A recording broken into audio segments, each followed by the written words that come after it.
Il mio appello è quello di avere chiarezza sull'uso dei nostri dispositivi telelaser. Vogliamo avere una direttiva chiara per poterli riutilizzare. Non è una questione di cassa, ma è proprio una questione di sicurezza. Stiamo parlando negli anni passati, quando potevamo utilizzarlo, di qualche migliaia di euro di sanzioni che però ci aiutavano a fare prevenzioni sulle strade. Il nodo va sciolto una volta per tutte, dice il sindaco di Cessalto Emanuele Crosato, nei giorni in cui la Cassazione ribadisce il proprio orientamento, inaugurato con un'ordinanza del 2024, sulla necessità che gli autovelox debbano essere non solo autorizzati ma anche omologati per effettuare rilevazioni legittime. Differenza che è sostanza e che ha portato a un mare di ricorsi, nel mirino ovviamente i comuni che per evitarne altri stanno tenendo i dispositivi fermi. A Cessalto è il caso del telelaser in dotazione alla polizia locale, con il sindaco che si rivolge direttamente a Matteo Salvini, titolare delle infrastrutture, perché una norma precisa ancora non c'è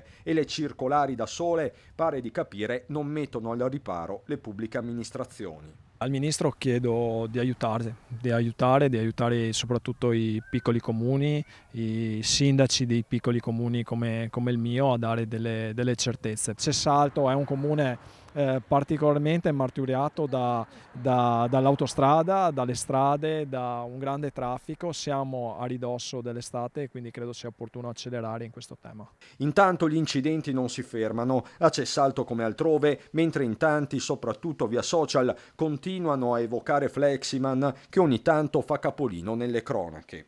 Fleximan dovrebbe arrendersi all'evidenza e prendere in considerazione il fatto che molto probabilmente il suo operato sta creando delle vittime sulle strade. In merito non ha dubbi nemmeno Mario Conte, anche in qualità di presidente dell'Anci Veneto. Io l'ho detto da sempre, mi schiero convintamente dalla parte dell'associazione Vittime della Strada. C'è chi vede l'autovelox come uno strumento per far cassa, chi vede come uno strumento di tutela per la comunità. Ecco, io sono tra quelli che vede l'autovelox come uno strumento di tutela.